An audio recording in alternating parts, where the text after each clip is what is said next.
ከአለማጣና ኮረም ለቆ የወጣው የአገዛዝ ጦር ቆቦ ወረዳ ምሽግ በመቆፈር ላይ ይገኛል ሲሉ ነዋሪዎች ተናገሩ።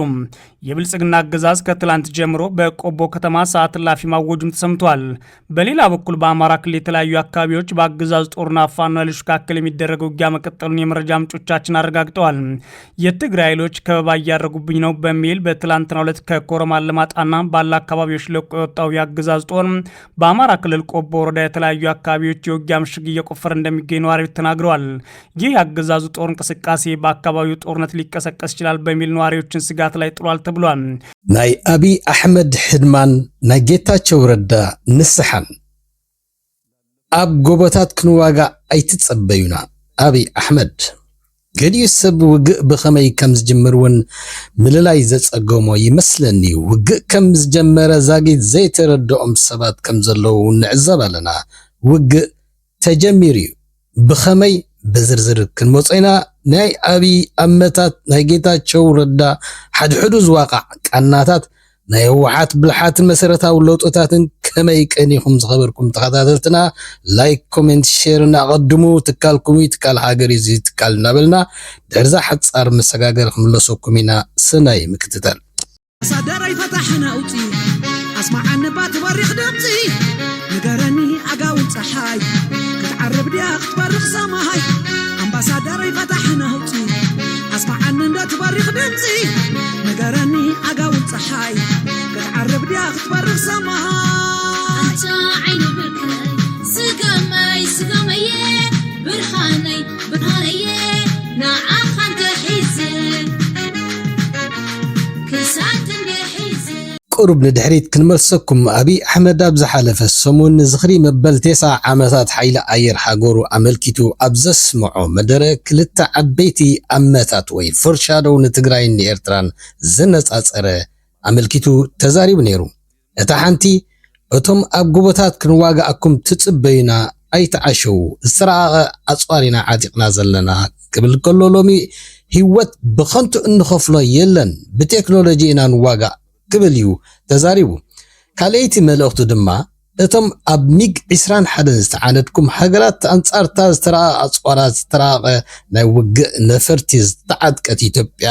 ጠንቀስ ከይትብሉ ሓዊ ከይትፅሕትሩ ተጠንቀቑ እያ ተስምዕ።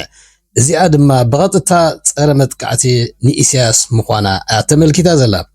ኣብታ ቀዳመይቲ መልእኽቲ ክንምለስ ሰራዊት አብይ ፍርሕን ራዕድን ወሪድዎ ከም ዘሎን በቲ ኣባይታ ዝገጥሞ ዘሎ ውርደታት ተሰናቢዱ ከም ዘሎን እቲ ኣብ ጸለምትን ከባቢኣን ዝረአ ዘሎ ለውጥታት እቲ ናይ ህወሓት ዘይልሙድ ተሪር ፈኸራታትን ብርእሲ ተኣማንነት ዘውፅዎ ዘሎ መግለፂታት ብግብሪ ዝተሰነዩ ምንቅስቓሳትን ንአብይ ድቃስ ገሊእዎ ከም ዘሎ እዩ ዝሕብር። እቲ አብይ ንሰሙናት ሓሊፉ ንኣዋርሕ ብድሮን 24 ሰዓታት ኮለላ ኣብ ከባቢ ትግራይ ዝከካይዶ ዝጸንሐ እዚ ድማ ዝእክቦ ዘሎ ሓበሬታትን ሰራዊት አብይ ኣብ ከበባ ንምእታው ሓያል ምድላዋትን ናብ ግብሪ ዝተቀየረ ናይ ጽምዶታ ኣሰላፋት ድቃስ ከሊእዎ ከም ዘሎ ዘመላኽት እዩ። ስለዚ ድማ አብይ ኣብቲ ቦታ ጽምብል ሓብ ሓውሲ ኑዛዜ ኣመልኪቱ እቶም ኣብ ጎቦታት ሒዝና ክንዋጋእኩም ትጽበዩ ኣይተዓሹ ዝበላ እዚኣ ልክዕ እቲ ክገብሮ ዝሓስብ ዘሎ ከም ዝገለጸ ቀዲሙ እዩ ዘመልክት። እንሆ ድማ ብግብሪ ድሕሪ ሳልስቲ ተርጊምዋ አብይ ሰራዊቱ ካብ ራያ ኣላማጣን ቆቦን ኮረምን ከም ዝሃደመ ገይሩሎ ተዛሪብሎ ማለት እዩ። ናብታ ካልአይቲ ናይ አብይ ፍኸራን ከንቱ ጃህራን ምስ ነሰግር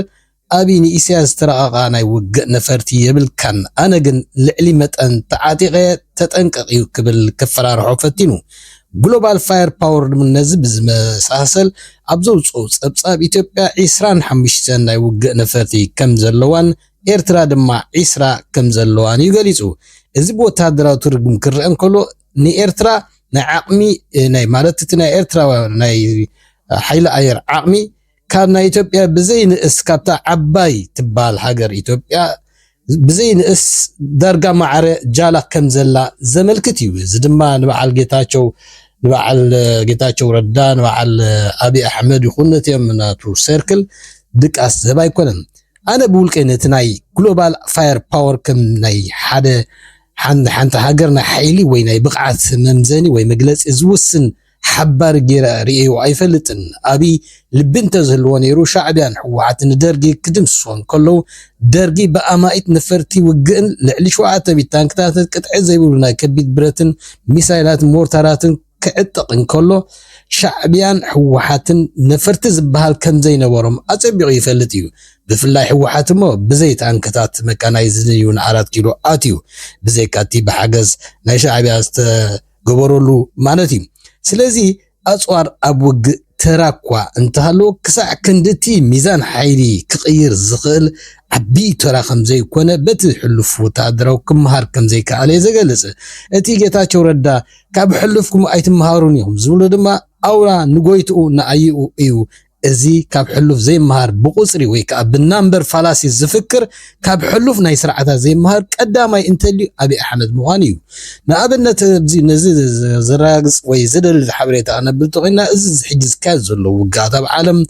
እቲ ኣብ ጋዛ ዝተገብረ ይኹን ኣብ ጣሊባን ኣቀዲሙ ኣፍጋኒስታን ዝተኻየደ ናይ ሑቲ ናይ ሓማስ ናይ ጣሊባን ብፍላይ ናይ ሑቲ ድማ ብሙሉእ ሃገራት ከልጅ ኢማራት ግብፂ ሱዑዲ ብሙሉእ ኣጽዋራት ኣብ ዓሰብ መደበር ገይሮም ቆጥቅዑ ከለው ኣብ ባይታ ዝፈጠርዎ ለውጢ ኣይነበረን ብዙሕ ጭብፅታት ክቐርብ ይኽእል እዩ ናምበር ፋላሲ ትርጉም ከም ዘይብሉ እዚ ኦብሴሽን ናይ ናምበር ናይ ዓቕሚ ናይ ዲሞግራፊ ዘካይድዎ ኢትዮጵያ ሕማም ኮይኑ ንገዛ ርእሶም ይበልዑም ከም ዘሎ ዘመላኽት ሓበሬታ ምዃን እዩ ስለዚ ድማ አቢ ናይ ኤርትራ ዕጥቂ ዘይምፍላጡ ድንቁርኑ ጥራይ ነጊፉ ክበሃል ዝካል ናብ ጌታቸው ረዳ ክንሰግር ጌታቸው ረዳ ኣብ ዝለዓለ ጭንቀት ከም ዘሎ ካብቲ ብተስፋ መቆራጽ ሞራሉ ኣብ ዝወረደ ቃላት ዘርግፎ ዘሎ ፍርሕታት ክልለ ይኽእል እዩ ንብዙሓት ዘገረሙ ነገር እንተልዩ ጌታቸው ረዳ ውግእ ከም ጀመረ ጥራይ ዘይኮነ ሓቢሩ ስለምንታይ ሕወሓት ከቢድ ብረት ከይተጠቕመ ብኸላሽን ጥራይ ይዋጋእ ኣሎ እዩ ዝብል ዘሎ እቲ ጽሑፉ ወሲኹ እቲ ከቢድ ብረትኩም ኣበይ ሓቢእኩሞ ኣለኹም መዓስ ኢኹም ክትጥቀመሉ ነቶም ሰራዊትና ብኸላሽን ጥራይ ከም ዝሃጅሙ ወይ ከም ዘጥቅዑ ትገብሮም ዘለኹም ኢሉ ሓላይ ተመሲሉ ድማ ኣብቲ ንድሕድሕድ ዝዋ ቃላት ክገልጽ ይትራዩ ወላ እንታይ ክብል ከም ዘለውን በአእምሩ ብተመዛበሎ እዩ ብዘምስል ንሓድ ሕዱድ ዝራጸም ጽሑፍ ይክፍኑ ዝረአ ዘሎ ቀጺሉ ድማ ጌቾ አቢ ነተን ኩለን ትጥቀሙለን ዘለኹም ስልትታት ብሙሉአን ፈሊጥወን እዩ ባዕልኹም ኣብ ዘጥፋእኩም ክስታይ ኣይትሸቆሉ ይዝብሎም ዘሎ ሰብና ለኻኺምኩም ከይትጠፉ ልቢ ግበሩ ኢሉ ድማ ይምዕዶም እስ ድማ ነቶም ባህላዊ ሓንሳኣያታዊ ድብሎም ጀነራላት ናይ ባህላዊ ጀነራላት ምዃኖም ባህላዊ መሰረት ዝገበረ ውግእ እቲ ናምበር ፋላሲ ናዚ ኣብ ኣጽዋርን ቴክኖሎጂን ዝኣምን ዘመናዊ ዝብል አቅምኒዮም ባይታ ከም ዘይብሉን ትርጉም ከም ዘይብሉን ንእግረ መገዱ ብድንቁርኑ ይምስክር ኣሎ ማለት እዩ ብጻይ ጌታቸው መቸም ጌቾ ወይ ሰኺሩ ከሎ ጽሒፉ ኣሎ ወይ ውን ብዛዕባ ውትድርና ዝፈልጦ ነገር ወላ ሓንቲ ከም ዘይብሉ ንባዕሉ እዩ ዝቃላዕ ዘሎ መቸም ንትግራይን ከባቢያን አጸቢቑን ዝፈልጥ ሰብ አቢ አሕመድ ካብ ጎቦታት ዞብል ኮረም አላማጣ ቆቦ ሰራዊቱ ይሄድሙሎ ማለት አቢ በቲ አባይታ ተፈጢሩ ዘሎ ሓደጋታት ሰንቢዱሎ ማለት እዩ እዚ ስምባደ እዚ ምስቲ ህዝቢ ዓፋር ንወይዘሮ ስምረትን አባላታን ካብ ክልል ዓፋር ብሁፁፅ ክወፁ ዘካየዱ ፀቕጥን እቲ መንእሰይ ክልል ዓፋር ናብቶም ተቃወምቲ ኣብ ኤርትራ ኮይኖም አንጻር አውራምባ ዝቃለሱ ዘለው ተቃለሲ እና በዝሕ ኸይድ ከብህላው ቁፅሮምን ይስልጡንን ይዕለሙን ብመላዎም ድማ ከጥቅዑ ከይተረፈ ይዳሉ ከም ዘሎ ብሁፁፅ ክወፁ ዘካየዱ ህዝቢ ዓፋር ድማ ነዚ ኣብ ግምት እቲ ምዃኑ እቲ መንእሰይ ክልል ዓፋር ናቶም ናብ ኤርትራ ዝተወደቡ ተቃወምቲ ድማ ብብዝሒ ብተዓጻጻፊ ቁፅሪ ሃብቲ መሞ ወይ አደልዲሎም ወሰሎ ዘሎ ድሮም መጥቅዕታቶም ምስ ሕወሓትን ፋኖን ተሰሪፎም መስመራት ጅቡቲ አዲስ አበባ አሚለ ከዓጽ ከም ዝኽእሉ ዓቢ ስጋት ይሕዲሮም ከም ዘለው ይዝግለጽ ዘሎ ሓደ ሓድሽ ዘይንብር ኩነታት እንተሊ ሕወሓት ቲዲኤፍን ፍሉይ ባህርያት ከርእዩ ጀሚሮም ምህላዎም እዩ እዚ ድማ ነታ አባይታ ዝገብሯ ዘለው ኩሉ ብሰላሕታይ ዝካየድ ዘሎ እዚ ድማ ሓደ ካብቲ ዓቢ ናይ ወታደራዊ ዲሲፕሊን ለውጢ ምዃኑን ስትራቴጂካዊ ስምብራት ክህልዎ ምዃኑን ዘመላኽት እዩ አቢ ኣብ ልዕሊ ትግራይ ውግእ ካብ ዝጅምር ነዊሕ ኣውፂር እዩ ብቁጠባ ብነዳዲ ብገንዘብ ብማሕበራዊ ኣገልግሎት ከምዚ ትሪእዎ ዘለኹም ኣብ መቐለ ከምዚ ዝኣክል ሪጋ ህዝቢ ንገንዘብ ከውፅእ ተሰሪዑ ዘሎ ካብ 2000 ንላዕሊ 2000 ሲቲ ፓርቼዝ ፓወር ናይ 2000 ኣብ ትግራይ ወላ ሓንቲ ክገዝእ ዘይክእል ነዚአን ንኸውፅእ መን ይፈጢርዎ ተይልካ እዚ ኮነ ኢልካ ቁሉላው ፈጢርካ ነቲ ህዝቢ አንጻርቲ መንግስቱ ወይ ከዓ ኣምጻር ሰራዊት ንኽልዓል ዝገብሮ ዘሎ ውግእ እዩ ማለት ስነ ኣምራዊ ኣካል ናይቲ ስነ ኣራውን ወቁጥባውን ውግእ ኮይኑ ክሳዕ መጓዓዝያ ካልኦት ንትግራይ ሓኒቁ ዝሕዝ ዘበሉ ኩሉ ክባታት ገይሩን ገና ይግብር ኣሎን ስለዚ ድማ ንህላዌን ድሕነትን ህዝቢ ትግራይ ስጉምቲ ክወስድን መሰረታዊ ለውጢ ከምፅን ስትራቴጂካዊ ውጥናት ሒዙ